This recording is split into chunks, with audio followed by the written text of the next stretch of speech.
में same figures के साथ पेपर में आया था। एक इंडस्ट्री में ए, बी और सी 3 ऑर्गेनाइज प्लेयर हैं। एक की 12,000 है और एक की 4,000 है। एक का मतलब 1000। ये तो ऑर्गेनाइज प्लेयर है।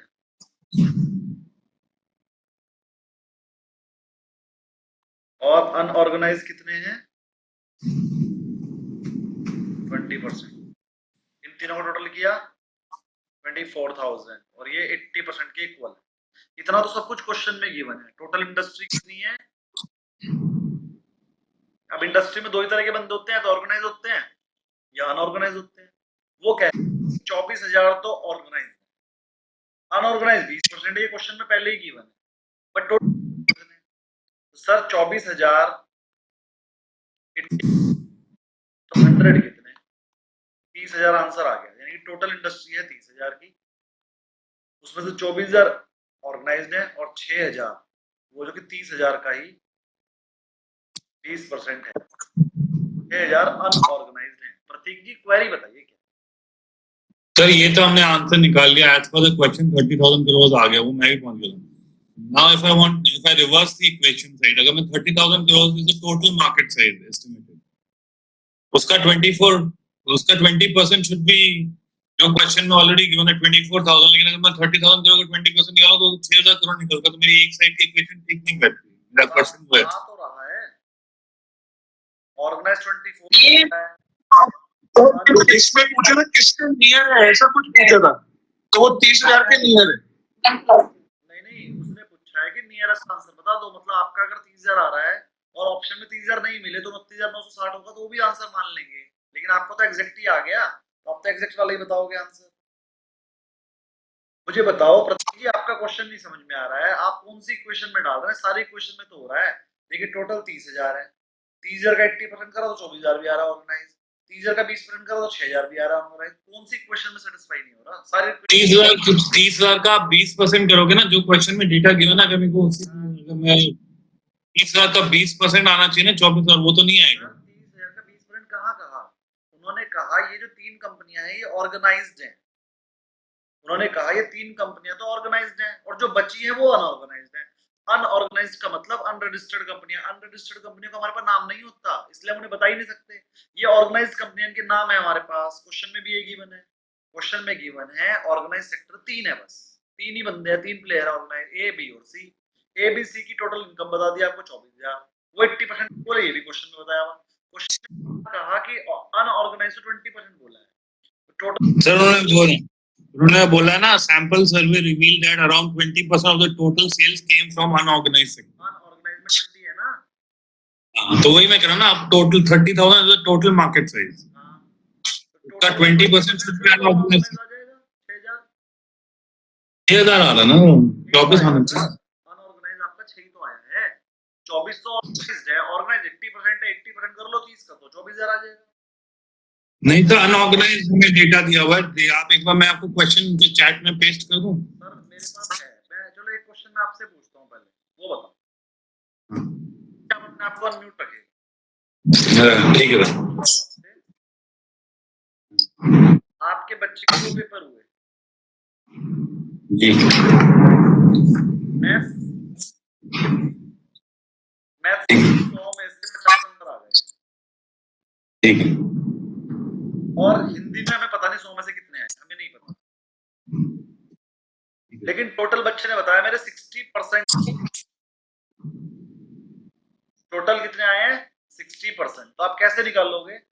पहले आप टोटल नंबर है 200, 200 का 60% लोगे। टोटल नंबर बच्चे का है 120, 120 50 तो आ ही गए हैं, बच्चे में 70 आए होंगे, तो यहाँ पर आंसर आ गया 70। समझ में आ गया आपको? हाँ ठीक है ना।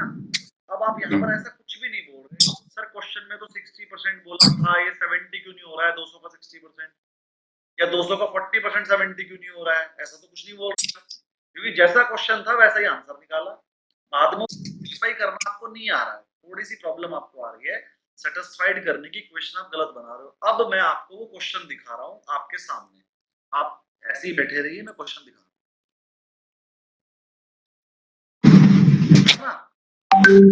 आपको डाउट मुझे डाला था मैंने। मेरे पास खुला हुआ है, अगर आप बोलेंगे तो मैं पीछे नहीं आ गया, दोबारा डालने की जरूरत नहीं। यही है ना? हाँ जी।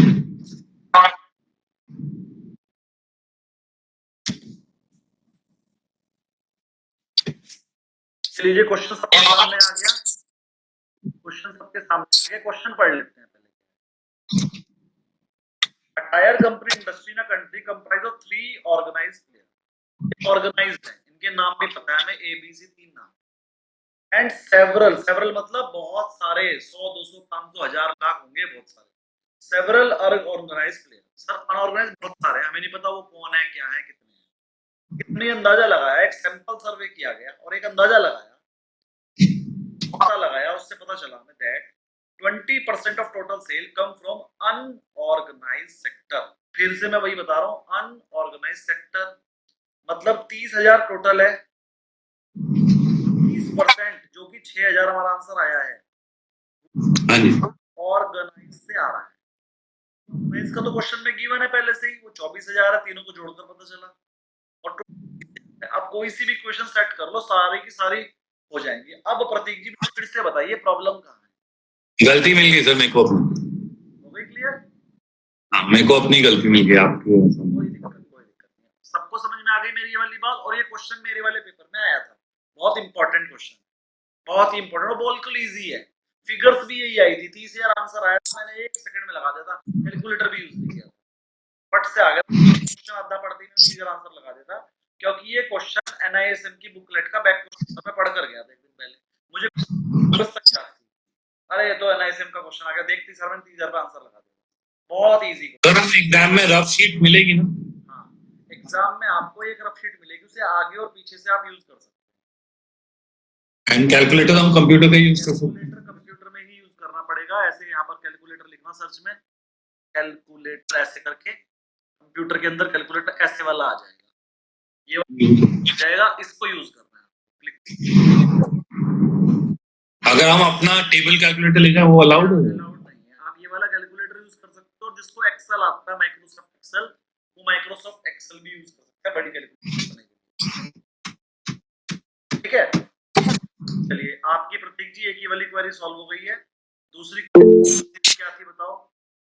पता ही नहीं, मैंने वो एक क्वेश्चन था, if RBI changes the bond interest rate, bond price will move in tandem with the market और विल फॉल डाउन। वो एक थोड़ा कंफ्यूजन में, it should go up.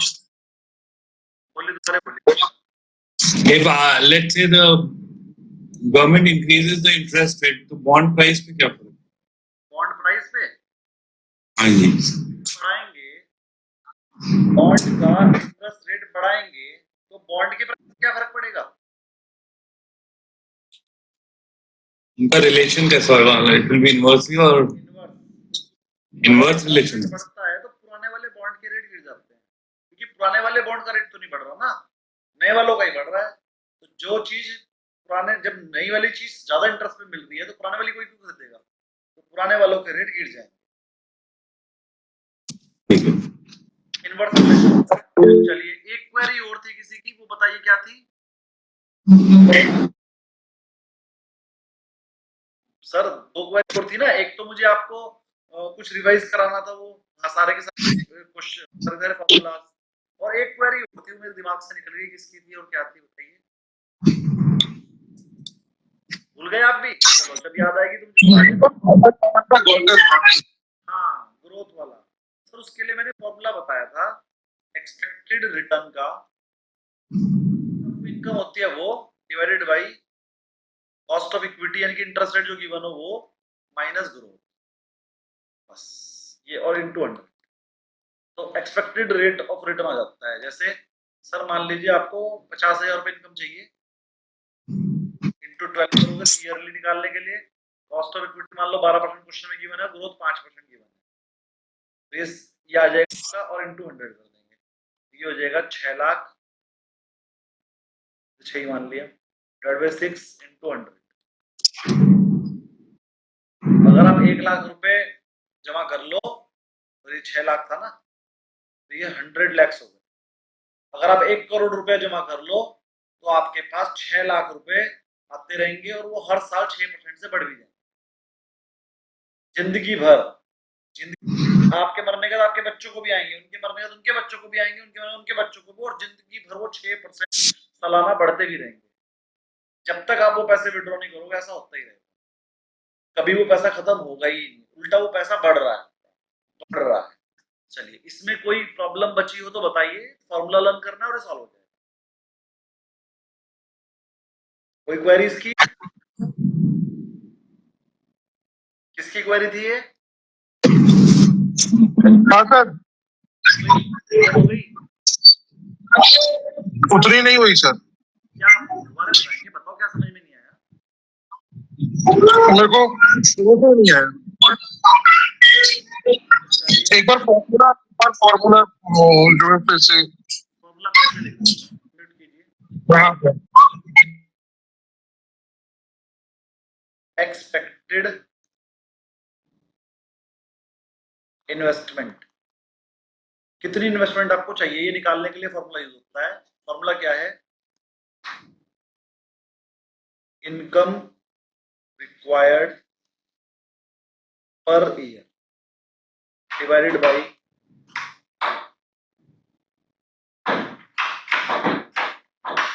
Interest rate minus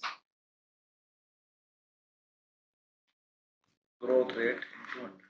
ये फॉर्मूला है, सारी फिगर क्वेश्चन में गिवन होंगी, बस आपने पुट करके सॉल्व कर देना, इसका आंसर आ जाए।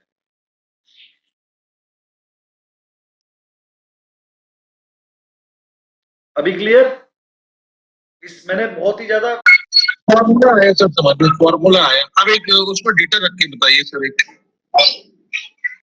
आपने कहा सर 50,000 रुपए महीना चाहिए मुझे, साल में चाहिए 6 लाख, इंटरेस्ट रेट मान लो 12% है, ग्रोथ रेट मान लो 6% इंटू 100, तो 50,000 इंटू 12 करेंगे तो आ जाएगा 6 लाख इंटू 100 डिवाइडेड बाई 12 में से 6 जाएगा तो 6 आएगा, आंसर आ गया 1 करोड़। 1 करोड़ इसका आंसर है। अगर आपके पास 1 करोड़ रुपया होगा तो 6 लाख रुपए महीना भी मिलता रहेगा और हर साल 6% से बढ़ जाएगा। पहले साल 6 लाख आएगा, उससे अगले साल 6,36,000 आएगा, उससे अगले साल 6,75,000 आएगा, उससे अगले साल 7,20,000 आएगा, उससे अगले साल 7,50,000 आएगा, उससे अगले सर एक कंफ्यूजन है। 6 लाख रुपए महीना नहीं, 6 लाख रुपए साल का आएगा। साल का 6 लाख रुपए साल आएगा, ये 50,000 हाँ वही।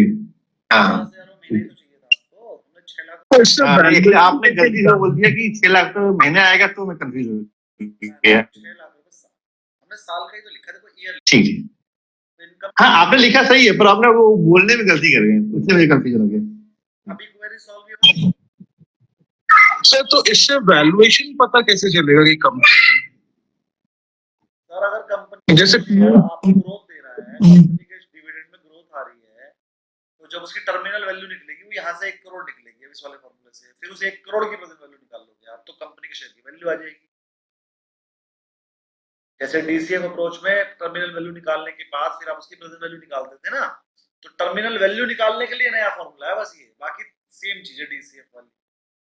और गोल्डन ग्रोथ ने ये बताया कि भैया टर्मिनल वैल्यू इसके अंदर ग्रोथ माइनस करके निकलेगी, भाई बाकी फॉर्मूला सेम है ना। डीसीएफ अप्रोच का फॉर्मूला ये था, इसने इसमें माइनस ग्रोथ और जोड़ दिया बस, इसने ग्रोथ लेस भी कर लेना क्योंकि ग्रोथ भी तो हो सकती है, तो टर्मिनल वैल्यू निकालने के लिए ये एक फॉर्मूला बना दिया गोल्डन ग्रोथ के थ्रू। बाकी तो प्रेजेंट वैल्यू तो निकालनी है सबकी, पहले साल की, फिर दूसरे साल की, फिर तीसरे साल की, फिर चौथे से लेकर अनलिमिटेड की अलग से निकाल दोगे, सबको जोड़ दोगे। पेपर में खाली टर्मिनल वैल्यू निकालने को आएगी, पूरी वैल्यू निकालने को बहुत कम ही आता है क्योंकि वो बड़ा हो जाता है क्वेश्चन, हर किसी के बस का 1 मिनट में करना नहीं है। और कोई क्वेरी? उसके बाद मैं जरा वो बताऊंगा आज आपको कि आपने जो बोला था मुझे कि फॉर्मूला,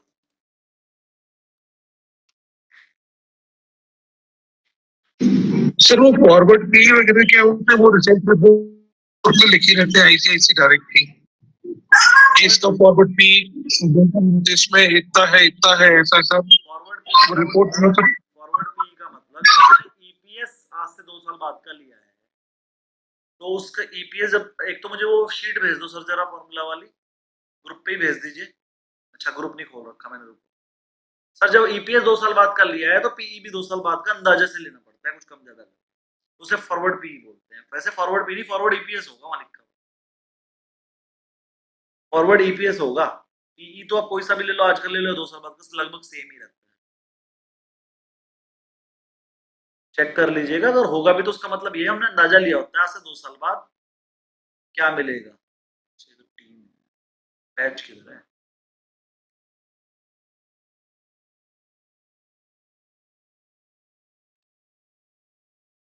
ये आ गया, इसके अंदर वो शीट पड़ी होगी, ढूंढ रहा हूँ। अगर किसी के पास वो शीट मिल जाए एकदम से तो इसी ग्रुप पे भेज देना, जल्दी मिल जाएगी।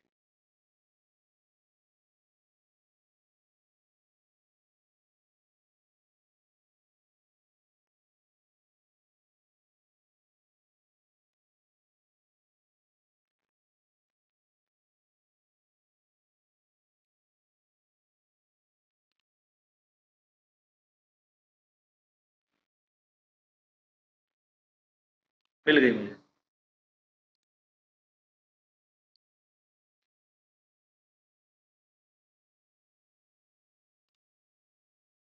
ये मैंने शीट खोल दी आपकी, खुल गई। इस पे देखता हूँ पेन चलता है क्या। इस पे चलता ही नहीं है, इसको ले जाना पड़ेगा उधर, कोई बात नहीं। चलिए रिवाइज करते हैं, बस पे पेन नहीं चलता है, थोड़ा सा ध्यान से करना पड़ेगा आप लोगों को, या फिर मुझे कॉपी करके उधर ले जाना पड़ेगा।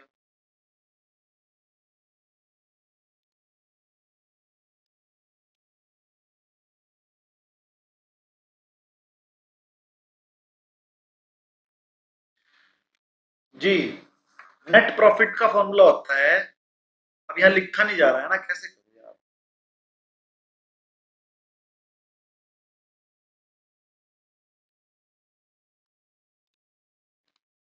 वर्ड डॉक्यूमेंट ले लीजिए, वो कॉपी करके वर्ड डॉक्यूमेंट में ले लीजिए।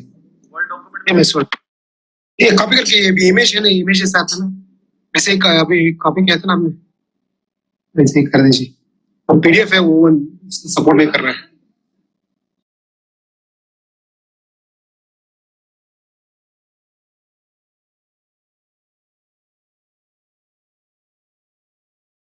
एक एक पेज करके लेता हूँ। सर अभी थोड़ा ही ले लीजिए, बहुत लंबी को फाइल है वो।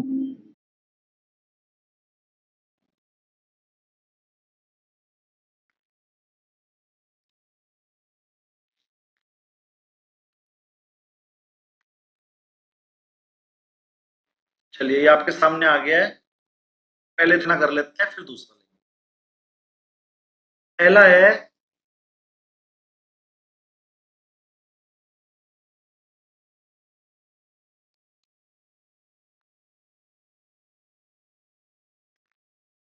पहला है net profit ratio. Net profit ratio का फॉर्मूला होता है net profit divide by sale into 100। Formula तो यही होता है। अब नेहा मैम का क्वेश्चन था, नेहा मैम है ना क्लास में आप? हाँ हाँ मैं सुन रही हूँ। तो नेट प्रॉफिट रेशियो का फॉर्मूला वैसे तो net profit upon sale into 100 होता है, बिल्कुल इजी याद करने के लिए।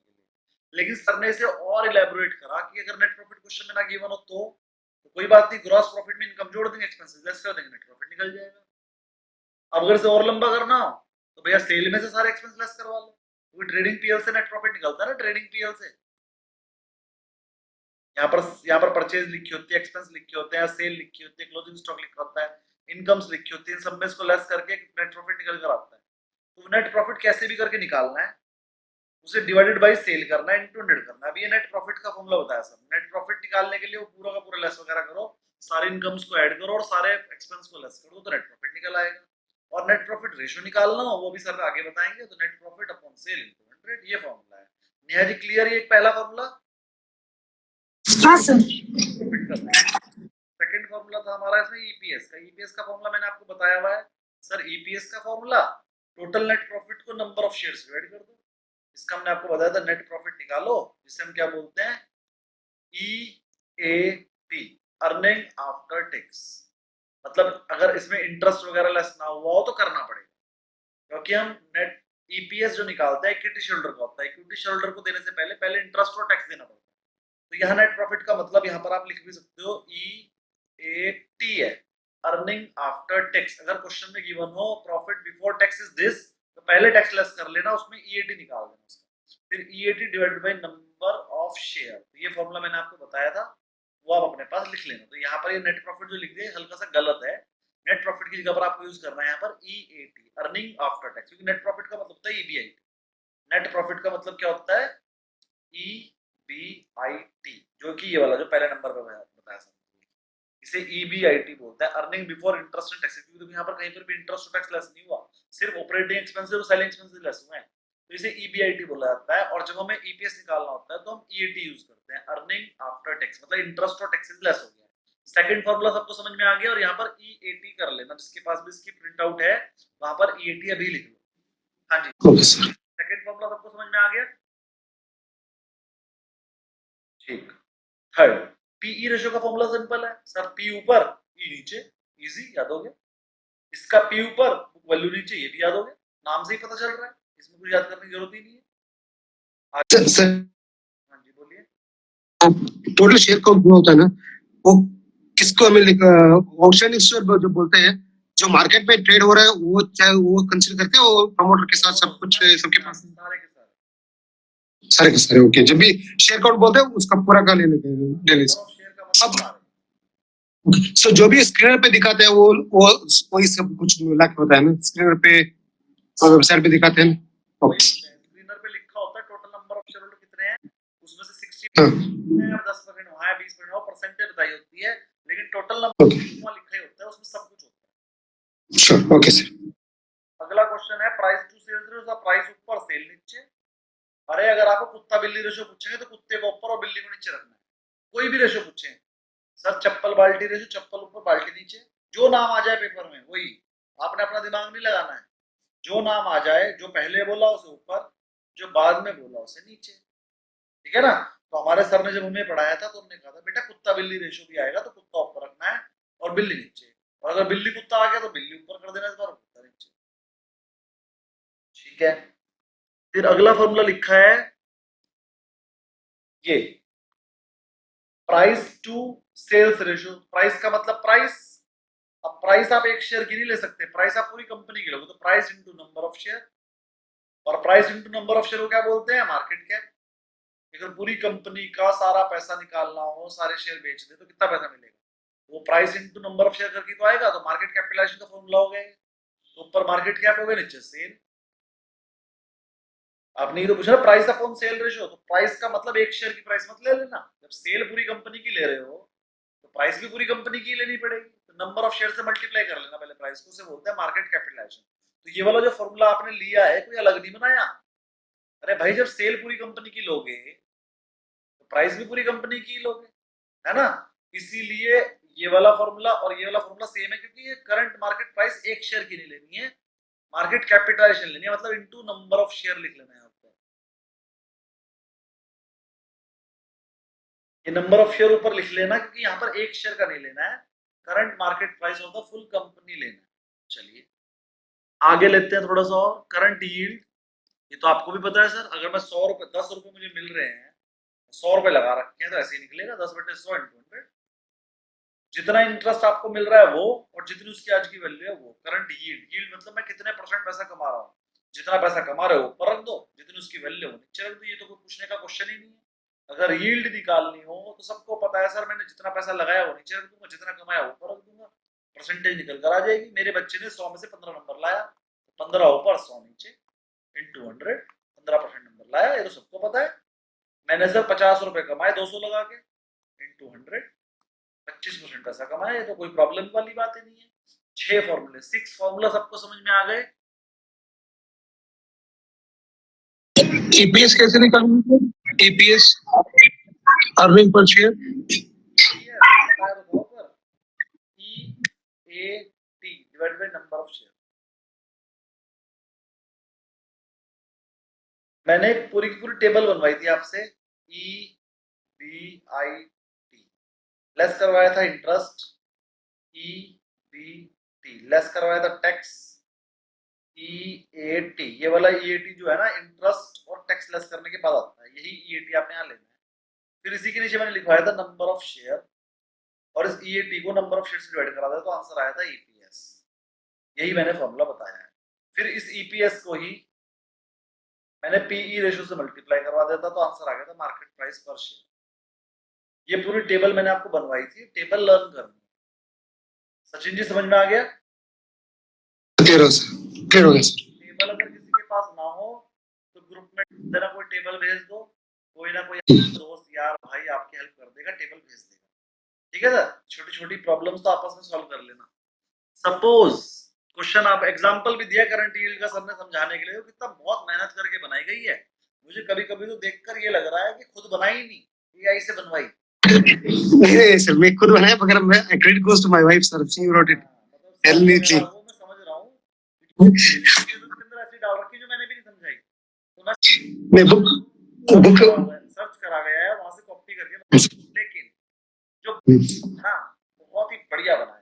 अगर आप इसे लर्न करके चले जाओ तो कुछ बाहर से करने की जरूरत ही नहीं। तो एग्जांपल भी दिया है कि अगर आपका 8.24 है गोल्ड बॉन्ड का रेट, गोल्ड का रेट, उसका जो भी आपने बॉन्ड खरीदा है, और वो 104 रुपए में मिल रहा है, और उसका नाम क्या है 8.24, मतलब है, और उसमें 8 रुपए 24 पैसे ही मिलेंगे आपको। तो आपको ही पता है सर, चाहे 104 रुपए तो 100 का मिलना 8 रुपए 24 पैसे, ये हमेशा फेस वैल्यू में मिलता है। तो 8 रुपए 24 पैसे मिल रहे हैं, 104 लगाए हैं, तो भले ही उसका रेट 8.24 हो, लेकिन आपको तो 7.92 मिला है। भले ही उसका रेट 8.24% है, लेकिन आपको जो यील्ड आ रही है वो 7.92% आ रही है। बहुत ही अच्छा एग्जांपल है और पेपर में आ सकता है। और जब भी कोई गोल्ड बॉन्ड वगैरह होता है, उसका जो रेट लिखा होता है ना, उसका मतलब होता है वो इतने ही पैसे मिलेंगे, क्योंकि 100 रुपए का होता है वो हमेशा। 8.24 का मतलब है कि 100 रुपए का हूं मैं, और 8.24 इंटरेस्ट दूंगा। इंटरेस्ट हमेशा फेस वैल्यू पे दिया जाता है, फेस वैल्यू है 100, बिक रहा है वो 104 में, आपको तो 7.92% की यील्ड आएगी, क्योंकि वो 104 का हो गया। 100 रुपए में लेते तो पूरे परसेंटेज आती। चलिए, एक पेज समझ में आ गया, दूसरा पेज ला रहा हूं। दूसरा पेज करते हैं जी अब। तो अब जो बाद में गोल्ड बॉन्ड खरीदेगा उसको फायदा होगा सर, वो 104 में खरीदेगा। नुकसान होगा, 104 तो महंगा है ना, 100 वाले की जगह 104 वाले को कैसे फायदा हो जाएगा? 100 वाले को फायदा होगा, 104 वाले को नुकसान होगा। लेकिन अगर उसका रेट घट जाए, 98 हो जाए, फिर 98 वाले को फायदा होगा। समझ में आ गया होगा? नहीं, बढ़ गई है, मतलब रेट, कूपन रेट बढ़ गया है। अगर किसी ने पहले से ही खरीद लिया था उसको फायदा हो जाएगा। सर मैं तो इसमें बहुत कंफ्यूज हूँ, मेरे को समझ में ही नहीं आता। जैसे मान लीजिए मैंने डेट फंड ले लिया, ठीक है ना सर, अभी लिया था मैंने, इसके क्या नाम है, इंटरेस्ट रेट कम होने के पहले। अब इंटरेस्ट रेट हो गया कम, लेकिन मेरा डेट फंड की जो NAV है वो जिस हिसाब से बढ़ती थी उसी हिसाब से बढ़ रही है। उसमें कोई ऐसा RBI के उसको आपने क्या था, इंटरेस्ट रेट बढ़ने से 2-4 दिन पहले, 15 दिन पहले। हाँ तो सर हाँ, मैंने आपको बताया कि जो मार्केट है ना, इस चीज पे रिएक्ट करती है। क्या हुआ, इस चीज पे रिएक्ट करती है कि जो मैंने सोच रखा था उससे बढ़िया हुआ कि घटिया हुआ। सबको पता था कि रेट घटेगा, तो ये तो बात 1 महीने पहले से पता थी सबको रेट घटेगा। तो 1 महीना पहले ही बॉन्ड के रेट एडजस्ट हो गए थे। अगर रेट हमारे एक्सपेक्टेशन से ज्यादा घट जाता तो बॉन्ड का रेट तेजी से बढ़ता, और अगर बॉन्ड का रेट हमारे एक्सपेक्टेशन से कम घटता या ना घटता तो बॉन्ड का रेट घट जाता, आपको उल्टा नुकसान हो जाता। तो ये जो आप बॉन्ड खरीद कर 1 दिन पहले बैठे थे, 1 दिन पहले नहीं खरीदना था, 1-1.5 महीना पहले खरीदना। और फिर जैसे ही लोगों को अंदाजा हो जाता है कि अब तो बॉन्ड का रेट घटने वाला है, तो आपको इस दिन तक की इंतजार नहीं करनी थी। 1-1.5 महीना पहले ही बॉन्ड का रेट बढ़ गया था, यील्ड बढ़ गई थी। जैसे आजकल अमेरिका की यील्ड बढ़ रखी है। अमेरिका की यील्ड क्यों बढ़ रखी है? सबको पता है अमेरिका के रेट भी घटने वाले, इसीलिए यील्ड 4% से ऊपर जा रही है। और जब भी यील्ड 4% से ऊपर जाती है, ट्रम्प बेचारा नरम पड़ जाता है, अरे मैं टैक्स वापस ले रहा हूँ, मैं टैक्स वापस ले रहा हूँ। क्योंकि ट्रम्प भी नहीं चाहता यील्ड बढ़े, क्योंकि ट्रम्प ने देना है ब्याज, ट्रम्प ने देने हैं पैसे वापस। यील्ड बढ़ गई ना तो सारे बॉन्ड रिन्यू करने पड़ जाएंगे महंगे रेट पे, जो उसने 0% पे करा। तो ये सारे प्रैक्टिकल क्वेश्चन है साइड में रखते हुए शायद आपका आंसर मिल गया है सूर्यवंशी जी, है ना? और हम थोड़ा सा जरा जो फॉर्मूले कर रहे हैं तो उस पर चलते हैं। चलिए जी, अब इस पे देखिए फिर से 7th वाला, EBIT मैं आपको थोड़ी देर पहले ही बता चुका हूँ, वही पूरी की पूरी टेबल होती है। EBIT आपको पता ही है क्या होता है। EBIT मतलब नेट प्रॉफिट। नेट प्रॉफिट कैसे निकलता है आपको पता है, चलो, है ना। और अगर से नीचे से निकालना चाहें तो EBIT तो ये रहा, लेस इंटरेस्ट करेंगे EBT आएगा, लेस टैक्स करेंगे EAT आएगा। क्वेश्चन में अगर EAT गिवन है और हमें EBIT निकालना है तो उसमें टैक्स ऐड कर देंगे और इंटरेस्ट ऐड करेंगे, ये आ जाएगा।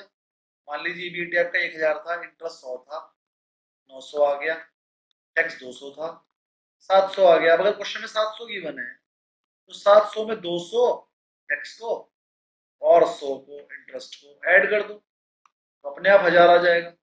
ये दूसरा फॉर्मूला बताया मैंने कि EBIT ऊपर से तो हम नेट प्रॉफिट बोलते हैं और नीचे से कैलकुलेट करना हो तो ये जो माइनस करने वाली चीज थी इसके अंदर ऐड कर दो, ये आ जाएगा। इन्होंने ऐसे करके ये वाला फॉर्मूला निकाल दिया। कोई प्रॉब्लम किसी को?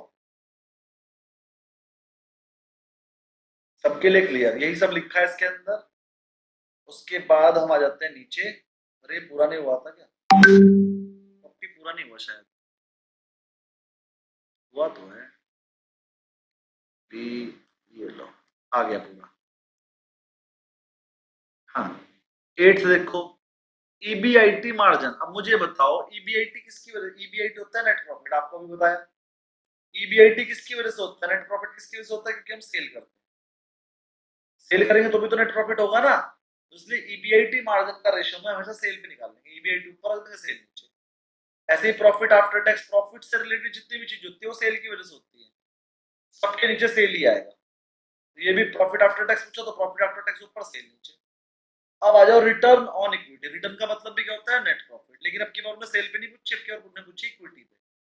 तो रिटर्न ऑन इक्विटी का मतलब रिटर्न ऊपर, तो रिटर्न का मतलब होता है प्रॉफिट। प्रॉफिट कौन सा? जो इक्विटी को मिलता है। इक्विटी को कौन सा प्रॉफिट मिलता है? EAT। ई का मतलब होता है अर्निंग, ई को अर्निंग भी बोल सकते हैं और पी भी बोल सकते हैं प्रॉफिट, बात तो सेम ही है।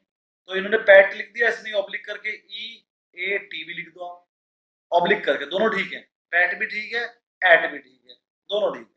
तो फॉर्मूला क्या हो गया सर रिटर्न अपॉन इक्विटी का? Sir return upon equity formula, इसमें क्या बात है। अब इन्होंने ऑनलाइन जो थोड़ा डाउनलोड करा था उसमें थोड़ा सा और बता दिया। सर देखो नेट सेल से नेट सेल कट गई, फिक्स एसेट से फिक्स एसेट कट गई, क्या बचा? PAT upon net worth. यही तो था ऊपर वाला फॉर्मूला, ये सेम है, बस इसको नए नए तरीके से घुमा फिरा के बताया जा रहा है चीज से। तो वो कह रहा है कि अगर आपको रिटर्न ऑन इक्विटी निकालना हो और आपके पास हर चीज अलग अलग ना हो, लेकिन नेट प्रॉफिट मार्जिन क्वेश्चन में गिवन हो, एसेट टर्नओवर गिवन हो और इक्विटी मल्टीप्लायर गिवन हो, जैसे हम ये बोलते हैं फिक्स एसेट, तो पहली बात तो आपको तीन फॉर्मूले रन करते हैं। ये नेट प्रॉफिट का फॉर्मूला है, ये एसेट टर्नओवर रेशियो का फॉर्मूला है और ये इक्विटी मल्टीप्लायर का फॉर्मूला। और ये वाला फॉर्मूला बहुत इंपॉर्टेंट है क्योंकि अच्छे को याद नहीं रहता, मुझे भी नहीं याद रहता। इक्विटी मल्टीप्लायर से कैसे पता चलेगा फिक्स एसेट का नेटवर्थ करना है? ये तो आपको रट्टा ही मारना पड़ेगा, बाकी सब तो समझ में आ जाएंगे। भाई एसेट अपॉन टर्नओवर है तो एसेट अपॉन सेल कर दिया, ये नेट प्रॉफिट मार्जिन है तो नेट प्रॉफिट अपॉन सेल कर दिया, समझ में आ रहा है। लेकिन जब ये वाला आता है इक्विटी मल्टीप्लायर, ये तो रट्टा ही मारना पड़ेगा। और अगर तीनों को मल्टीप्लाई कर दे तो रिटर्न ऑन इक्विटी अपने आप निकल जाता है। पेपर में क्वेश्चन आ सकता है, वहां पर आपको नेट प्रॉफिट मार्जिन दे देंगे, एसेट टर्नओवर दे देंगे और इक्विटी मल्टीप्लायर दे देंगे और आपसे पूछ लेंगे रिटर्न ऑन इक्विटी। अब अगर आप इन्हें बैठ के सॉल्व करने लग जाओगे तो 5 मिनट लगेंगे, सॉल्व करके सारी चीजें कट पिटा के दो चीजें निकल कर आएंगी और इन दो चीजों का आंसर निकाल लोगे। और बहुत सारे बंदे नहीं भी निकाल पाएंगे। लेकिन अगर आपको ये वाला फॉर्मूला याद है ना, इन तीनों को मल्टीप्लाई करने से डायरेक्ट रिटर्न ऑन इक्विटी आ जाती है। तो शांति से जो भी चीज तीनों चीज गिवन है तीनों को मल्टीप्लाई कर देना और आंसर लिख देना रिटर्न ऑन इक्विटी। किसी को यहाँ तक कोई प्रॉब्लम तो बोलो, फॉर्मूला लर्न करोगे क्वेश्चन सॉल्व हो जाएगा। कोई क्वेरी यहाँ तक तो बोलिए वरना मैं आगे बढ़ूंगा। कोई क्वेरी नहीं है, नेक्स्ट चलते हैं। रिटर्न ऑन कैपिटल एम्प्लॉयड का फॉर्मूला, रिटर्न ऊपर और कैपिटल एम्प्लॉयड मतलब total asset minus total liability. अब ये टोटल एसेट इसमें खाली इक्विटी तो है नहीं, इसमें तो सारी चीजें हैं, तो प्रॉफिट भी हम नेट प्रॉफिट वाला ले लेंगे। तो ऊपर नेट प्रॉफिट, नीचे capital employed, total asset minus total liability. ये जो total asset minus current liability लिखा है ना, गलत है। करंट लायबिलिटी काटो, टोटल लिखो जैसा कि यहाँ लिखा हुआ है, total equity. Okay sir, okay sir. Total date दोनों। रिटर्न ऑन कैपिटल ये गलत है आपका, ये गलत है, ये ऊपर वाला भी गलत है। Total liability yes sir, level वाला मैं करेक्ट करता हूँ, है ना। 11th आपका गलत हो गया, सही किया मैंने। करंट की जगह टोटल आ जाएगा और नीचे टोटल डेट तो आएगा ही भाई, कौन इक्विटी क्या आएगा। ये सही हो गया, 11 तक हो गए। चलिए मैं अगला पेज भी ले रहा हूँ या अपने आप कर लोगे मैम? नेहा मैम समझ में आ रहा है? सर हाँ, पहले भी कुछ कुछ बताया ना आपने। फायदा फायदा लग रहा है कि छोड़ दो बीच में? नहीं नहीं ठीक है सर। थर्ड वाला पेज करते हैं। थर्ड वाला पेज आ गया है और मैंने ये कॉपी कर ली।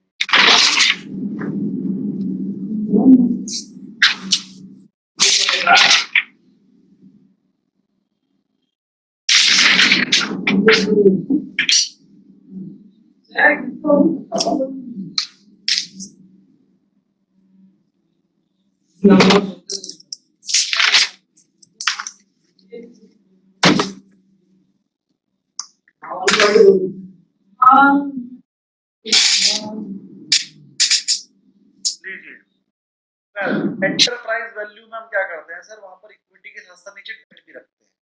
वैल्यू जब निकालनी होती है तो हम इक्विटी जोड़ देते हैं। म्यूट कीजिए।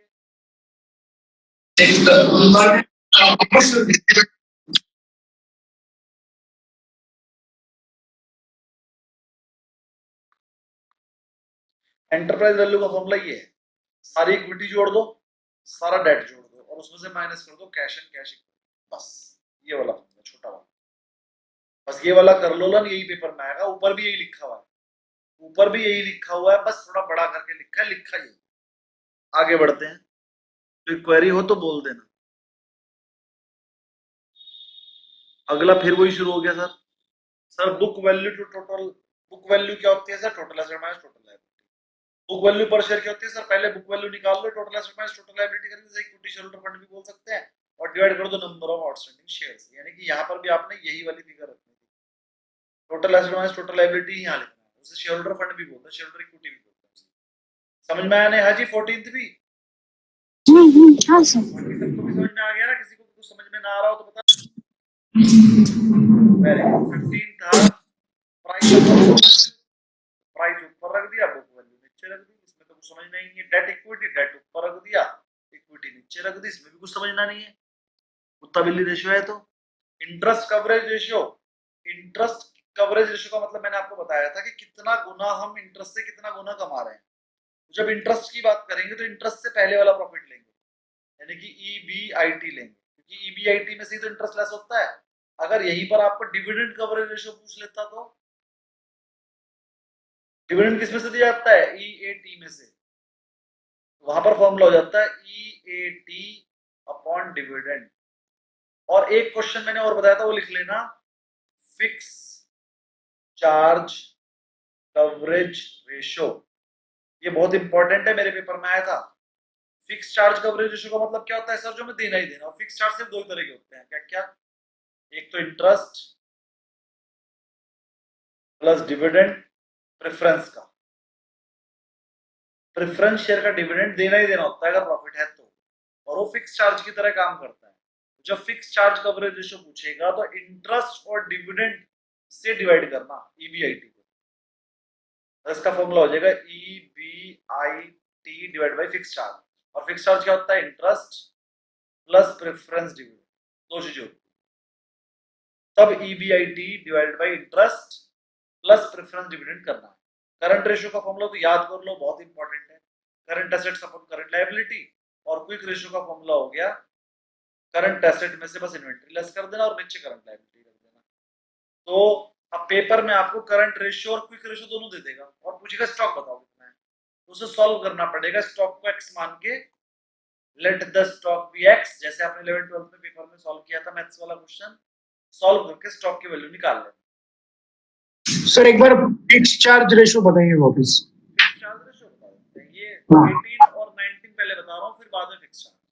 पहले ठीक है। को करंट रेशियो गिवन है और क्विक रेशियो भी गिवन है, और स्टॉक की वैल्यू निकालने को कहा, तो उसने बोला current assets upon current liability given है 2, और current asset upon current liability minus stock given है 1। यहां से आपको स्टॉक निकालना है, निकल जाएगा। यहाँ पर क्रॉस मल्टीप्लाई करके आपको पता लग जाएगा current asset equal to 2 current liability. तो ये करंट एसेट की वैल्यू जो 2 करंट लायबिलिटी है इसको उठा के यहाँ पर पुट कर देंगे और इससे एस की वैल्यू निकल जाएगी, करंट लायबिलिटी से करंट लायबिलिटी कट जाएगा और स्टॉक की वैल्यू निकल आएगी। किसको समझ में आ रहा है कि नहीं आएगी स्टॉक की वैल्यू? किसको लगता है नहीं आएगी? सबसे हो जाएगी ना, एक्स की वैल्यू निकालनी है इधर उधर करके, बस एक्स की वैल्यू निकल कर आ जाएगी। कुछ इस तरीके से आएगी कि स्टॉक करंट लायबिलिटी का 2 गुना या 3 गुना है, फिर क्वेश्चन में करंट एसेट की वैल्यू गिवन होगी या करंट लायबिलिटी की वैल्यू गिवन होगी, वहां से स्टॉक करंट एसेट करंट सबकी वैल्यू निकल कर आ जाएगी और क्वेश्चन सॉल्व हो जाएगा। इस तरह के क्वेश्चन मैंने बैक क्वेश्चन में दिए हुए हैं, मॉक टेस्ट में भी आए हैं और बुक में भी गिवन है और मैंने 1-2 सॉल्व भी कराए थे जब मैं पढ़ा रहा। अगर किसी को समझ में नहीं आ रहा तो बिंदास बोलिए सर समझ में नहीं आ रहा, मैं बता दूंगा। अगर आप कुछ नहीं बोलेंगे तो मैं ऐसा मान लूंगा आपको समझ में आ गया और मैं आगे बढ़ जाऊंगा। नहीं सर, मुझे थोड़ा सा कंफ्यूजन है, थोड़ा सा मुझे सिर्फ एग्जांपल लिख के प्रैक्टिस करके समझाइएगा। ठीक है, मैं करंट रेशियो में से स्टॉक कैसे निकलता है वो दोबारा बता रहा हूँ और रेशियो फिक्स कवरेज रेशियो जो बताया था वो दोबारा बता रहा हूँ, इतने के बाद ये पूरा वर्ड।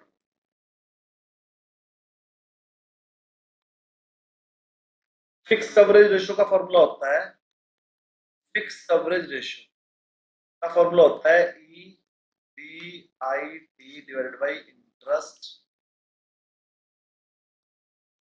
प्लस प्रेफरेंस का डिविडेंड, क्योंकि दोनों फिक्स चार्ज होते हैं। ये फॉर्मूला याद कर लो, अगर पेपर में आ गया तो करा, इंपॉर्टेंट है। समझ में आ गया वाला फॉर्मूला जिसको नहीं आ रहा था? हाँ सर, जी सर। हाँ जी, कोई क्वेरी नहीं है? नहीं सर, नहीं सर। क्वेश्चन में गिवन है current ratio is 2, quick ratio is 1, current liability is 1 lakh, ये क्वेश्चन में गिवन है और पूछ रहा है स्टॉक बताओ। क्वेश्चन ये है, तो करंट रेशियो का फॉर्मूला होता है करंट रेशियो इक्वल टू, जो कि 2 है, current asset upon current liability जो कि 1 लाख। यहां से करंट एसेट निकल जाएगी 2 इंटू 1 लाख, क्रॉस मल्टीप्लाई करके करंट एसेट 2 लाख आ गई। यहां तक किसी को कोई प्रॉब्लम हो तो बोल दो, दोबारा बताओ। सबको समझ में आ गया ना करंट एसेट 2 लाख कैसे आया? क्योंकि करंट लायबिलिटी गिवन थी, हमने क्रॉस मल्टीप्लाई कर ली, करंट एसेट की वैल्यू निकल आई।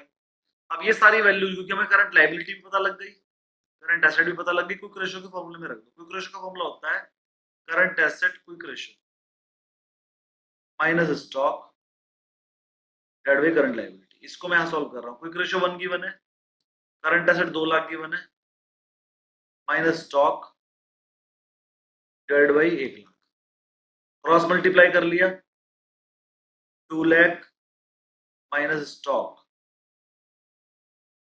Equal to 1 lakh. इधर उधर ले जाके पता चला स्टॉक इक्वल टू, किसी को समझ में नहीं आया तो दोबारा पूछिए, मैं और अच्छे से बताऊंगा। बोलिए, स्टॉक निकालना किस चीज को समझ में नहीं आया अभी?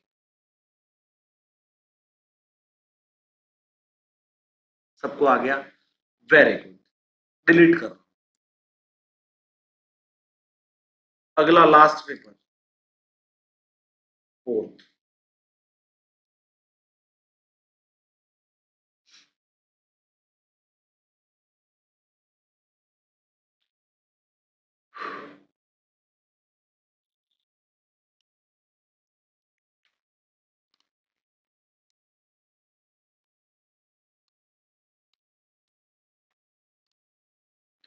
अकाउंट रिसीवेबल का मतलब होता है डेटर्स, डेटर्स का मतलब होता है जिन्होंने हमारे पैसे देने हैं, देनदार, हिंदी में देनदार। तो सर अकाउंट रिसीवेबल रेशियो का मतलब ऊपर अकाउंट रिसीवेबल रख दो, नीचे सेल रख दो।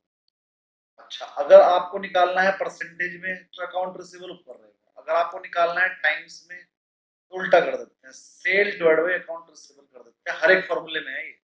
अगर परसेंटेज में निकालना है तो छोटी चीज ऊपर बड़ी नीचे, और अगर टाइम्स में निकालना है तो बड़ी चीज ऊपर छोटी नीचे। तो आंसर में ऑप्शन में अगर आपको टाइम्स में गिवन होगा तो फॉर्मूला उल्टा कर देना, अगर परसेंटेज में गिवन होगा तो फॉर्मूला सीधा लगा देना। ये वाली चीज में किसी को प्रॉब्लम नहीं होनी चाहिए कि ऊपर नीचे का क्या हिसाब है। ठीक है, अगर आपने छोटी चीज ऊपर रखा तो आंसर परसेंटेज में आएगा, अगर आपने बड़ी चीज ऊपर रखी तो आंसर टाइम्स में आएगा। सबको clear? Account payable turnover ratio क्या होता है? सर इसमें भी यही है, सेल ऊपर नीचे अकाउंट पेबल। लेकिन अकाउंट पेबल कौन होता है सर? जो हमें पैसे देंगे, हमसे पैसे लेंगे, क्रेडिटर। और क्रेडिटर क्यों बनते हैं? क्योंकि हमने उनसे परचेज किए थे। रेवेन्यू का मतलब परचेज है, मतलब यहाँ पर सेल नहीं लिखते, भले ही टर्नओवर लिखा है, लेकिन यहाँ टर्नओवर का मतलब भी परचेजेस है। तो आप परचेजेस से ही निकालते हैं अकाउंट्स पेबल टर्नओवर रेशियो। अगर क्वेश्चन में परचेज नहीं गिवन हो तो सेल से ही निकाल कर आ जाए, क्योंकि यहाँ पर क्या है, दो बंदों में झगड़ा है। आधे एनालिस्ट बोलते हैं नहीं हम तो सेल से निकाल लेंगे, आधे एनालिस्ट बोलते हैं भाई जब तेरे क्रेडिटर का सेल से कोई लेना देना नहीं है तो उससे लिंक निकाल के फायदा क्या। तो आधे बोलते हैं परचेज से निकाल, तो वो आधे सेल वाले बोलते हैं भैया फिर उसका नाम बदल के ना accounts payable to purchase ratio कर दो, जब वो टर्नओवर रेशियो हम तो सेल से ही निकाल लेंगे। तो ये झगड़ा चल रहा है। तो अगर पेपर में क्वेश्चन में सेल गिवन होगी तो सेल से निकाल देना, परचेज गिवन होगी तो परचेज से निकाल देना, लेकिन दोनों गिवन होंगी तो परचेज अच्छा है। अगर दोनों गिवन होंगी तो आपने परचेज से चलना है। ठीक, asset turnover ratio sir, asset ऊपर टर्नओवर नीचे, टर्नओवर का मतलब सेल। परसेंटेज में निकालना होगा तो ऐसे निकाल देना, टाइम्स में निकालना होगा तो उल्टा कर देना। इन्वेंट्री टर्नओवर रेशियो में भी सर इन्वेंट्री ऊपर टर्नओवर नीचे, टर्नओवर का मतलब सेल। अब जो इन्वेंट्री होती है, स्टॉक होता है, वो सेल से तो बनता ही नहीं, वो तो खरीदे हुए माल से बनता है, वो बनता है कॉस्ट से। तो मेरे हिसाब से यहाँ पर सेल की जगह पर आना चाहिए cost, okay cost of goods. लेकिन फिर यहाँ पर भी झगड़ा है, फिर लोग यही बोलते हैं अरे भैया टर्नओवर है तो टर्नओवर ही लिखेंगे, लेकिन आधे एनालिस्ट बोलते हैं भैया सेल से मतलब ही नहीं है स्टॉक को, स्टॉक बनता है कॉस्ट से। तो अगर पेपर में सेल होगी तो सेल कराना, कॉस्ट होगी तो कॉस्ट कराना, लेकिन अगर दोनों होंगे तो कॉस्ट करके आना, कॉस्ट ही सही है। अर्निंग यील्ड में आपको पहले ही बता चुका हूं, जो आप कमाई कर रहे हो वो ऊपर और मार्केट प्राइस ऊपर नीचे, इसे बोलते हैं ईपीएस डिवाइडेड बाय एमपीएस। इसी को बोलते हैं अर्निंग यील्ड। इसी को उल्टा कर देंगे तो हो जाएगा प्राइस अर्निंग रेशियो। ईपीएस ऊपर रखेंगे तो अर्निंग यील्ड, एमपीएस ऊपर रखेंगे तो price earning ratio. Return on investment का मतलब नेट प्रॉफिट ऊपर और इन्वेस्टमेंट नीचे, इन्वेस्ट का मतलब टोटल कॉस्ट। सीएजीआर का फॉर्मूला मैंने आपको कल ही पढ़ाया है, ये आपके लिए उस टाइम नया था जब सर ने अपनी शीट बनाई थी, अब आपके लिए नया नहीं है। CAGR compounded annual growth rate, growth का फॉर्मूला वही end value divide by beginning value, भैया वही है, A equal to P into 1 plus r to the power n. और यहाँ पर जो है आपको आर की वैल्यू निकालनी है, तो इधर उधर करने का यही फॉर्मूला बनेगा जो मैंने आपको लिख कर दे दिया। इसी फॉर्मूले में आर की वैल्यू जब निकालोगे तो ये वाला फॉर्मूला अपने आप बन जाएगा। ये वाला फॉर्मूला पे कट मार दो, ये नहीं सीखना है, ये मैंने आपको। ठीक, तो फॉर्मूले रिवाइज हो गए हैं। इसके अलावा भी कुछ फॉर्मूले हैं, वो जब आप पढ़ोगे तो उसे इसी शीट पर लिख लेना। जब आप अपना रिवीजन कर रहे होंगे और नए फॉर्मूले आएंगे तो वो फॉर्मूले आप इसी शीट पर लिख लेंगे, जिससे कि 26 के बाद 26, 27, 28, 29 ये 40-50 फॉर्मूले आपके पास इकट्ठे हो जाएंगे, और वो सारे फॉर्मूले आप पेपर में जाने से पहले रिवाइज करके जा सकते हैं। जी नेहा जी, सारे फॉर्मूले लर्न हो गए ना?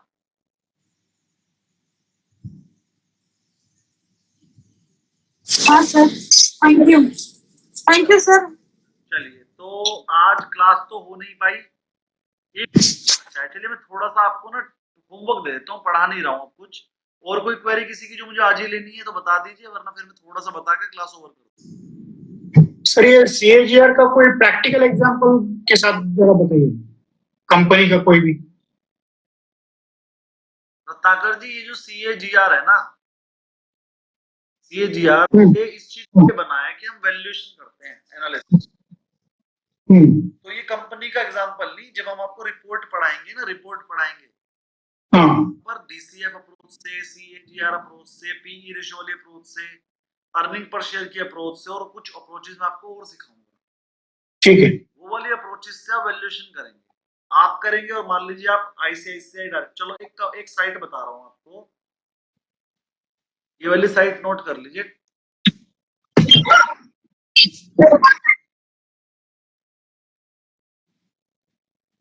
ये है trendline.com।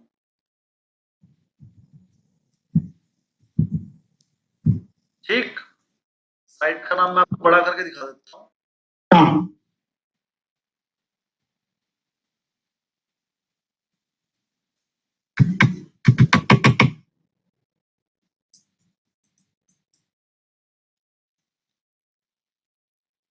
सबको दिख रहा होगा?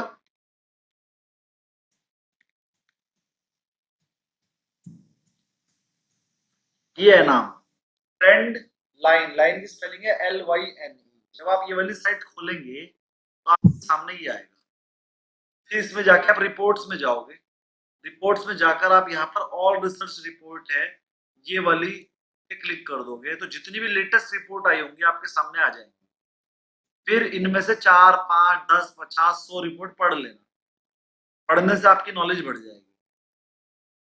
पढ़ने से आपकी नॉलेज बढ़ जाएगी। देखो HDFC लाइफ इंश्योरेंस पर रिपोर्ट आई है, डेट भी आजकल की है, अभी बताता हूँ, 18 अप्रैल की। लो आज ही आई है। कल को CNBC आवाज वाले चिल्ला रहे होंगे कि HDFC लाइफ पे रिपोर्ट आई है।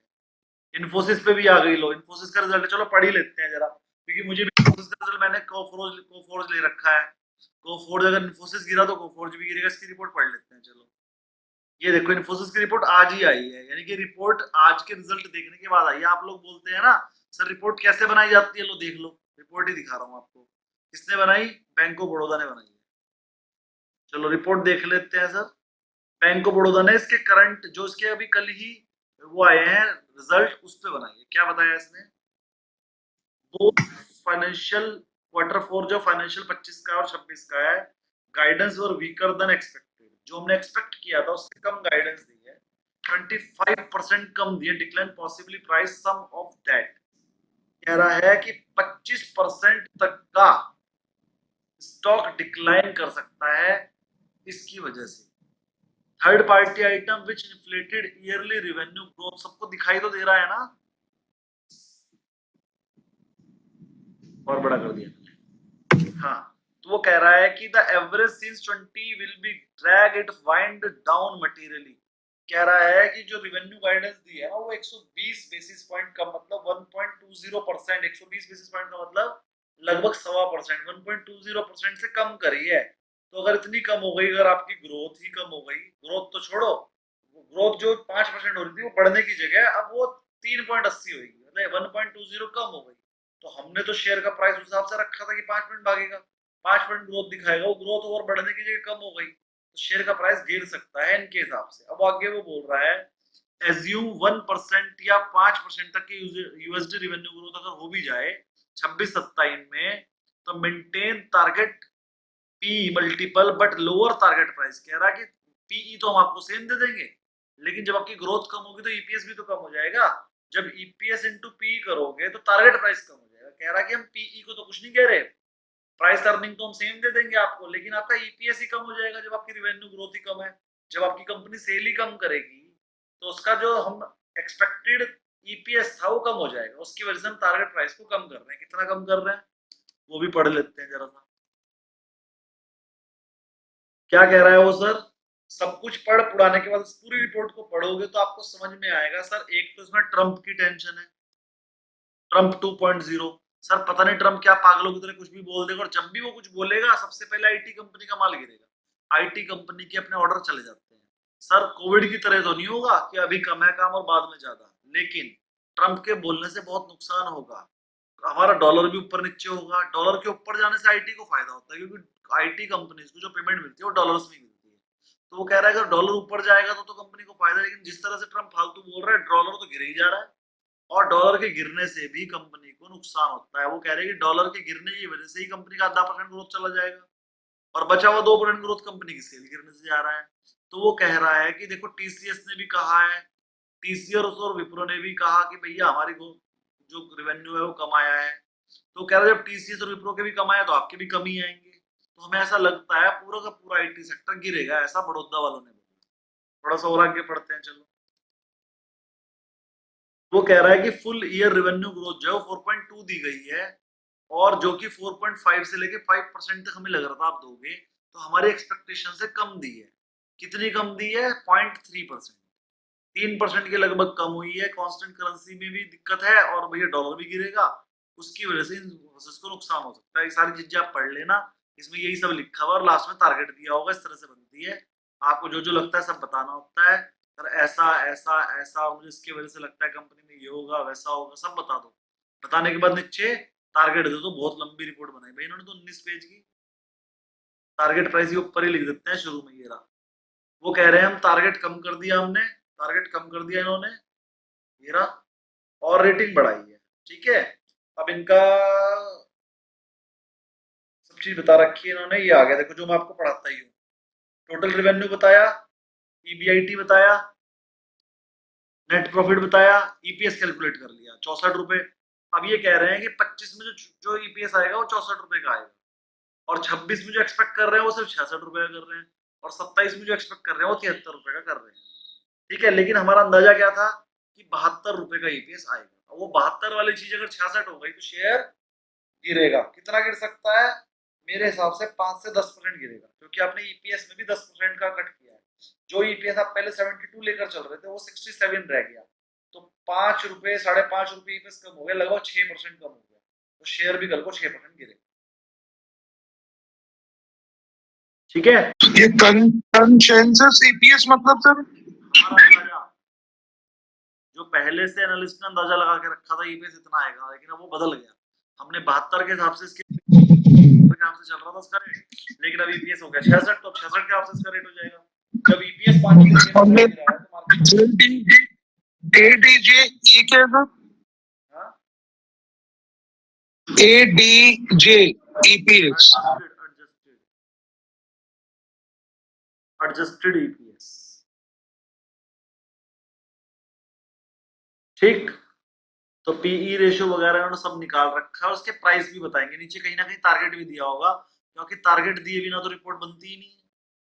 टॉप पे तो टॉप पे दिया टारगेट प्राइस 1485 रुपए 7% बढ़ेगा बोले टीपी इन्होंने जो टारगेट दिया है इसका कि 1485 तक जा सकता है, मतलब इन्होंने ये नहीं कहा कि गिरेगा, इन्होंने कहा कि पहले ही बहुत गिर गया, लोगों को भी पता था इसका रिजल्ट बेकार आएगा, तो ये नहीं कह रहे हैं और गिरेगा, ये कह रहे हैं हमारे हिसाब से मुझे ठीक ठीक है, जिसने खरीद रखा है होल्ड करके रखो, और बाकी नए वालों को खरीदने की जरूरत नहीं है। तो इनके हिसाब से कोई शेयर महंगा नहीं है, पहले ही गिर चुका है, ये लोग गिरने की बात नहीं कर रहे हैं। इन्होंने अपना टारगेट दिया 1485, जो कि करंट मार्केट प्राइस से 5% ज्यादा है, तो होल्ड कर सकते हैं, इनकी रेटिंग ये।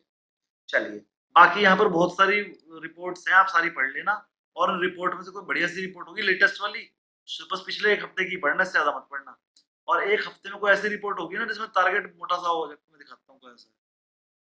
ये लिखा हुआ है अपसाइड किसमें कितनी है, इसमें 10% की अपसाइड है विप्रो में, इसमें मोटेक में 9% की है, ये 30%। आईसीआईसी लोम्बार्ड की रिपोर्ट पढ़ लेना, आईसीआईसी लिम्बार्ड और जाइडस लाइफ तो मैंने भी ले रखा है, आपको बोल भी रखा है ले लो, मैंने भी इस पे रिपोर्ट निकाली थी, लेकिन पता नहीं क्यों गिरे ही जा रहा है, गिरे ही जा रहा है, लेकिन मैंने इसे होल्ड कर रखा है, मेरे पास कैश में पड़े हैं, नुकसान में है मेरे, लेकिन मैंने होल्ड कर रखा है। तो जाइडस लाइफ तो शायद मेरा प्रॉफिट में आ गया, मैंने शायद निकाल दिया, मुझे याद नहीं, अच्छे से देखना पड़ेगा।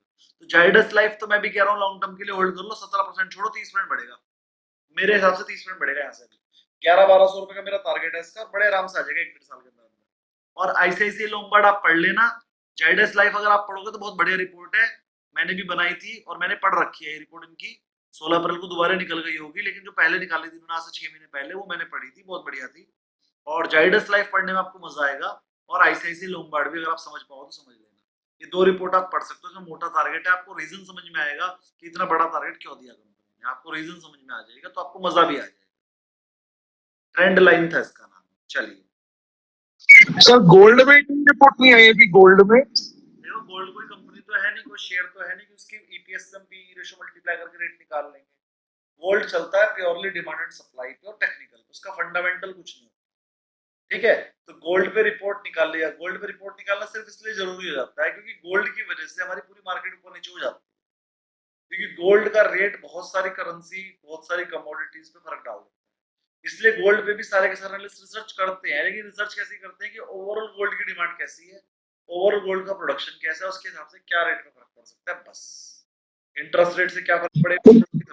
तो गोल्ड पे जो सर जैसे गोल्ड अब इतना हाई लेवल में आ गया, तो अपन कहते हैं गोल्ड जो है वो सेफ है, और बढ़े तो अभी और कितना जा सकता है, 1.5 लाख चला जाएगा, 1.5 लाख और डाउन साइड से बहुत अच्छी प्रोटेक्शन होती है कि डाउन मतलब सेफ होता है कि ये गिरेगा नहीं। ऊपर चढ़ने का लॉजिक क्या है वो बताओ।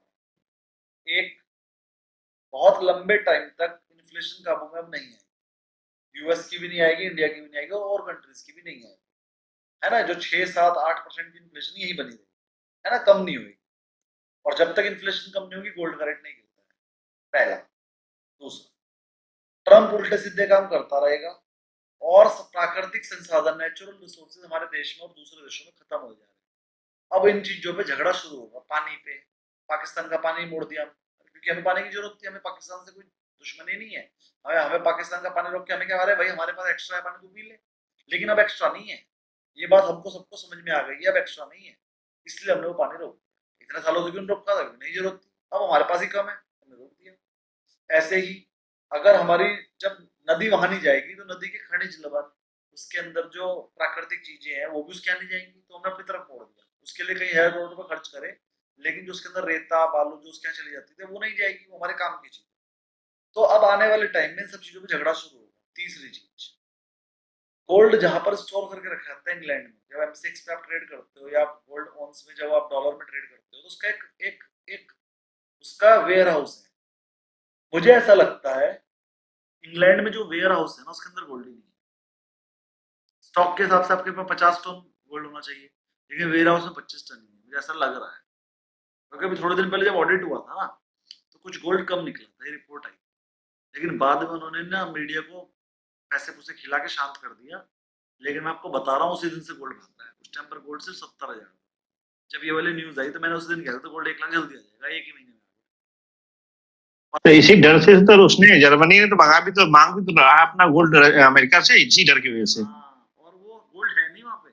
और जब वो मांग रहा है अपना गोल्ड, तो बेचारा खरीद रहा है। वो किसी भी रेट पे खरीदेगा, 1 लाख पे भी खरीदेगा, 1.5 लाख पे भी खरीदेगा। लेकिन ये जो गोल्ड के रेट है ना, 1 लाख रुपए और 1 लाख प्लस, ये उसके ओवर वैल्यूएशन के संकेत हैं। तो तब तक बढ़ेगा जब तक वो अपना गोल्ड पूरा ना कर ले स्टॉक में। जिस दिन गोल्ड पूरा होगा धड़ाम 70,000 80,000 फिर आ जाएगा। तभी सर एक लॉजिक सर मेरे हिसाब से ये भी है सर कि लोग डॉलर पर भी डिपेंडेंसी कम करना चाह रहे हैं, क्योंकि ट्रम्प के जो फैसले हैं जिसे वो ब्लॉक कर देता है स्विफ्ट कोड, उसके चक्कर में लोग गोल्ड पे डिपेंडेंसी ज्यादा दिखा रहे हैं डॉलर की जगह। देखो, अगर गोल्ड पे डिपेंडेंसी कम करनी है तो इसका मतलब थोड़ी डॉलर पे डिपेंडेंसी कम करने इसका थोड़ी गोल्ड खरीद लोगे। अरे अपनी नई करेंसी पे काम करना शुरू कर दो, बॉन्ड्स खरीद लो, जैसे चाइना ने खरीदे हैं। चाइना ने अमेरिका के सबसे ज्यादा बॉन्ड खरीद रखे हैं। कह रहा जिस दिन भी साला ट्रम्प फालतू बोलेगा मैं उठा के बॉन्ड भेज दूंगा, कैसी कैसी कर दूंगा। चाइना को कम समझ रहे हो क्या? चाइना ने हेकड़ी निकाल दी ट्रम्प के। अगले दिन ट्रम्प घुटनों पे आ गया, चलो भाई मैं तेरे टैक्स कम कर रहा हूँ। उसने पता क्या बोला, 4 ही आइटम पे तेरे पे टैक्स लगाए थे, 145 सब पे नहीं लगाए थे। और वो 4 आइटम वो है जो चाइना एक्सपोर्ट करता ही नहीं है। तो बस लोगों को अपनी इज्जत बचाई है उसने झूठ सच बोल के ट्रम्प ने। क्योंकि वो ये तो नहीं बोल सकता ना मैं चाइना से डर गया, लेकिन वो एक्चुअल में चाइना से डर गया है। चाइना ने उसकी सारी हेकड़ी निकाल दी। इसी तरह वजह से मार्केट भाग जा रही है। कर ले ट्रम्प, तेरे से उसका कुछ है ही। अब आगे वो टैक्स किसी पे नहीं लगाएगा, ना चाइना पे लगाएगा, ना इंडिया पे, ना किसी और पे। उसे समझ में आ गया मेरी कोई औकात नहीं है। चलिए तो अभी मैम एक दो इन्वेस्टर पूछ रहे थे गोल्ड में इन्वेस्ट करने के लिए, तो अभी 2-3 महीने भाग सकता है ना गोल्ड? हाँ, शॉर्ट टर्म के लिए कर सकते हो, लॉन्ग टर्म के लिए बिल्कुल। ठीक है सर। जुआ खेलना है तो कर दो, 1-2 महीने में भागेगा बेच देना। अभी 1 लाख पे खरीदो, 1 पे बेच देना। लेकिन अगर 2-3 साल के लिए रख दिया ना, तो आज से 12 साल पहले एक सर ने 70,000 रुपए किलो चांदी खरीदी थी। आज से 12 साल जैसे उन्होंने खरीदी, मैं तो बच्चों के लिए खरीदी है, 50 लाख हो जाएगी तब बेचूंगा। ठीक है, मैंने बहुत कहा मत बेच, मत खरीदो, मत खरीदो। 70,000 रुपए खरीदी और 73,000 का हाई लगाया था चांदी ने आज से 12 साल पहले। और 73,000 से टूटते टूटते टूटते टूटते 3 साल में वो 40,000 आ गई थी। फिर वापस 70,000 जाने में उसे 7-8 साल लग गए। 7-8 साल बाद वो 70,000 है और अब 1 लाख है। लेकिन उस टीचर ने आज तक रखी हुई है। वो 70,000 की खरीद के 1 लाख हो गई कितने साल में? 12 साल में। अरे 12 साल में पैसा 1.5 गुना ही, वो तेरे से बड़ा बेवकूफ कोई नहीं है। म्यूचुअल फंड में डाल देता, 4-5 साल में डबल हो जाता, 10 साल में 4 गुना, तेरे पास तो 12-13 साल होगा तब तो 8 गुना हो जाता। यहाँ पर चांदी में 1.5 गुना ही हुआ है पैसा। तो अगर तब में गोल्ड में फंस गए तो आपसे भी वही गलती हो जाएगी जो रवि सर से हो गई। सर मेरे साथ भी ऐसा हुआ, मैंने कोल इंडिया मेरे को उसने मिल गया था IPO में 245 रुपए में, फिर वो कई साल तक फिर 245 के नीचे रहा। अब 10-12 साल हो गए और अभी भी 345 में वही पैसा म्यूचुअल फंड में तो आज 4 गुना हो जाता है। यही वाली सारी कहानियां LIC वाले भी बताएंगे आपको, जोमेटो वाले भी बताएंगे, सबका यही हाल है। LIC भी तो 1,000 रुपए पे आया था, आज तक 1,000 रुपए पे ही है, वो 1,000 से ऊपर जाता ही नहीं। मुझे भी मिला था और फिर वो नीचे आके एवरेज करते करते प्रॉफिट में निकला जाके में। लेकिन उतने टाइम की अपॉर्चुनिटी तो वही ना, उतने टाइम में जो पैसे कमा सकते हो वो तो नहीं। हाँ सर वो तो गए। अच्छा, अभी तक जितना समझाया सबको समझ में आ गया ना? है ना? Yes sir. जी हाँ सर, हाँ सर। हाँ नहीं है ना, यस सर अगर समझ में ही नहीं आ रहा है या हम तो घर में मतलब मेरी तरफ से कोई कमी तो नहीं लग रही है ना किसी को। नहीं नो सर, नो, एकदम। अगर किसी को कमी लगे ना तो मुझे बता देना, मैं पूरी कर दूंगा, क्योंकि रिजल्ट आने के बाद आप मेरे में कमियां मत निकाल। भाई रिजल्ट अगर आएगा तो पहली बात तो आप सब पास हो जाएंगे, अपने मन में से डर निकाल दीजिए फेल होने का। वह फेल वही होगा जो घर जाके नहीं पढ़, वो फेल हो जाएगा। मैं खुद ही कह रहा हूँ, वो फेल हो जाएगा। पास होना भी नहीं चाहिए, बिना नॉलेज के पास होकर कोई फायदा नहीं है, नॉलेज के बिना डिग्री की कोई वैल्यू नहीं, नॉलेज होनी बहुत जरूरी है। तो पास भगवान करे बस वही हो जो पढ़ रहा है, जो नहीं पढ़ रहा है कल पढ़ लूंगा, आज काम था, वो पास नहीं होगा। क्योंकि अगर आप नहीं पढ़ोगे तो नहीं पास होगे, पॉजिटिव रिलेशन है। जो ज्यादा पढ़ेगा वो ज्यादा नंबर लेगा, जो कम पढ़ेगा वो कम नंबर लेगा, जो नहीं पढ़ेगा वो फेल हो जाएगा। मैं साफ साफ कह रहा हूँ आपको, किसी का कितना करोड़ों का बिजनेस चल रहा हो, किसी को कितना भी काम हो, टाइम निकाल कर पढ़ना जरूरी है। नहीं पढ़ोगे तो फेल हो जाओ, दोबारा पेपर देना, उस बार पढ़ हो जाओ, जिस बार पढ़ोगे उसी बार पास होगे बस।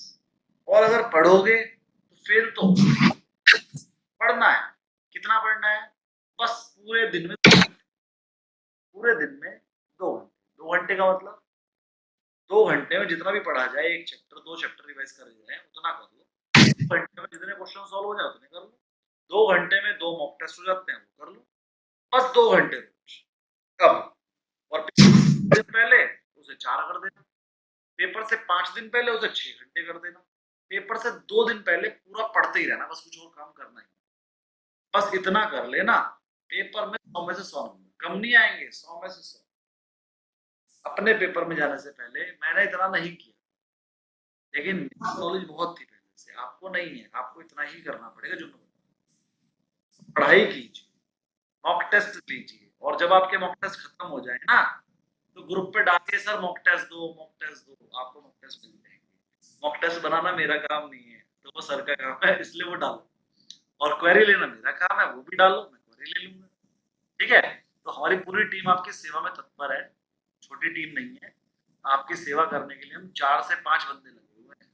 3 को तो आप जानते सर एक ऐसी मॉक टेस्ट बना सकते हैं जिसके अंदर मेजॉरिटी न्यूमेरिकल्स बना देंगे। तो एक बना दें। उसके लिए क्या करना पड़ेगा ना, वो मैं मिक्स वालों में बनवा दूंगा। जब 10 के 10 लेसन के मिक्स आएंगे ना, तो मैं न्यूमेरिकल वाले क्वेश्चन ही दे दूंगा आपको, मॉक टेस्ट नहीं बनाऊंगा मैं उसका। मैं न्यूमेरिकल क्वेश्चन ही आपको अलग से बनाकर दे दूंगा, आप घर पे बैठ के सॉल्व कर लेना, आंसर चेक कर लेना। मॉक टेस्ट का क्या करोगे, क्योंकि वो मॉक टेस्ट में टाइमिंग के होता है ना, तो हो नहीं पाएगा, टाइम ज्यादा लगेगा। मैं न्यूमेरिकल सारे के सारे न्यूमेरिकल बना के आपको एक साथ शीट शेयर कर दूंगा, आप सॉल्व कर लेना आपकी प्रॉब्लम। ठीक, थैंक यू। हाँ सर, वो एक्सप्लेनेशन मिलेगा तो सर उनका जैसा न्यूमेरिकल के जैसा। इसीलिए मैंने मॉक टेस्ट बना किया है। मॉक टेस्ट में तो आंसर नहीं होता ना कैसे आया, फिर आप हाँ मैं आपको पूरी पूरी शीट बना कर दूंगा न्यूमेरिकल की, जिसमें उसका आंसर भी गिवन होगा कि कैसे आया। तो आपको क्या है, समझ में आ जाएगा। पहले आप छुपा के उसका आंसर अपने आप कैलकुलेट कीजिए, अगर आपको नहीं हो रहा है तो फिर आंसर चेक कर लीजिए। तो मैं ऐसे बनाकर दूंगा, कुछ 100 क्वेश्चन बनाकर दे दूंगा मैं, न्यूमेरिकल आंसर सहित। और मैंने बहुत सारे बनाकर दिए हुए भी, उनमें न्यूमेरिकल के आंसर हैं। मतलब मैं सब कुछ दे चुका हूँ, जितना मैंने दे दिया है ना, ये मोर देन सफिशिएंट है, मोर देन सफिशिएंट। आपके नॉलेज में कोई भी रिसर्च एनालिस्ट होगा, उससे पूछ लेना, उसने इतना कुछ नहीं पढ़ा होगा जितना मैंने आपको पढ़ाया। रिसर्च एनालिस्ट नहीं है इतना पढ़ाया। ठीक है। तो चलिए आज की क्लास को विराम देंगे आज यहीं पर, और नेक्स्ट क्लास हम एक लास्ट चैप्टर बचा है, वो लास्ट चैप्टर हम मंडे करेंगे। 2 दिन जैसे हम ऑफ रखते हैं वैसे ही रखेंगे। मंडे को हम वो लास्ट चैप्टर करेंगे, उसमें कुछ है नहीं, पहले ही बता रहा हूँ, बोर होंगे हम, लेकिन करेंगे। उसके बाद 2 चैप्टर और बचे हैं, वो तो पूरे थ्योरी है, वो आपने खुद पढ़ और वो पढ़ लीजिए।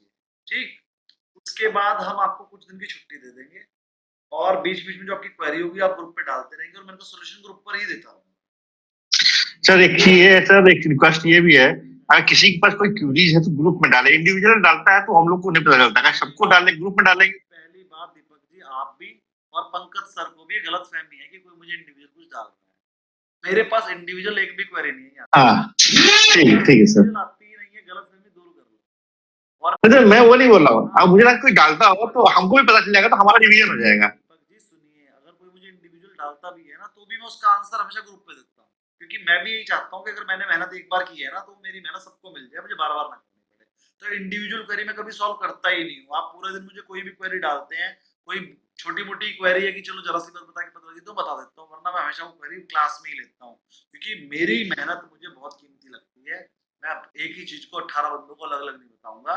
मैं अच्छा होगा कि अगर मेरे पास कोई क्वेरी है तो मैं उसे क्लास में बताऊं, 18 लोगों को समझ में आ जाएगी। तो मैं एक जी सर। करता हूँ, आज तक मैंने एक भी क्वेश्चन किसी को इंडिविजुअली नहीं बताया और ना मेरे पास कोई इंडिविजुअली क्वेश्चन आता है, और मैं खुद भी नहीं सर, हमारी वैरायटी अगर नॉलेज की किसी का अच्छा क्वेश्चन आप मुझे शायद नहीं, मेरे नॉलेज में नहीं आ रहा है, पर वो मेरे ग्रुप में हो गया तो मुझे भी आ जाएगा। आप बिल्कुल टेंशन मत लीजिए कि मैं कोई भी मुझे इंडिविजुअली नहीं डालता है। आप लोगों की क्वेरी ही कम आ रही है। अब उसके दो कारण हो सकते हैं, या तो आप लोग घर में पढ़ नहीं रहे हैं अच्छे से, या फिर आप मैंने बहुत अच्छा पढ़ा दिया आपकी क्वेरी नहीं आ रही है। मुझे नहीं पता दोनों में से क्या कारण है, लेकिन वो समझना आपने है और अपनी तैयारी आपने करनी है। खून चूस लो हमारा, आपने पैसे दिए हैं ना, तो खून चूस ऐसा लगता है तुमको, अरे सर को नहीं छोड़ेंगे, सर को परेशान करेंगे, पैसे दिए हैं हमने, ऐसे करके पूरा परेशान करो हमें, हमें मजा आएगा। लेकिन हमें मजा उसी दिन आएगा जब आपके रिजल्ट पे पास लिखा होगा और 100 नंबर 99 98 वाले मार्क्स चाहिए हमें। पंकज सर को मुझे करके दिखाना है। मैंने उन्हें कहा था मेरे तो सारे स्टूडेंट पास होंगे और 80% स्टूडेंट 90 अबव लेकर आएंगे। ये बात मैंने बैच स्टार्ट करने से पहले पंकज सर को बोली थी। बस वही करके दिखाना है। सारे स्टूडेंट पास होंगे और 80% स्टूडेंट के मार्क्स 90 अबव होंगे।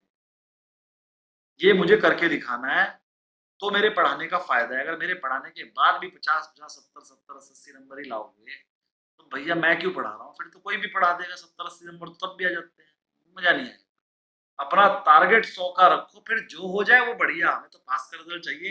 रिजल्ट चाहे 70 पे पास हो या 90 पे पास ही हो, लेकिन 100 का टारगेट ही लेकर जाना है। कभी किसी पेपर में छपे कि भैया 100 नंबर रिसर्च एनालिस्ट में लाए थे, एक अलग ही बात होती है।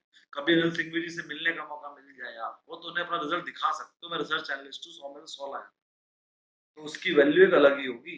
खाली रिसर्च एनालिस्ट हूँ बताओगे तो वैल्यू नहीं है।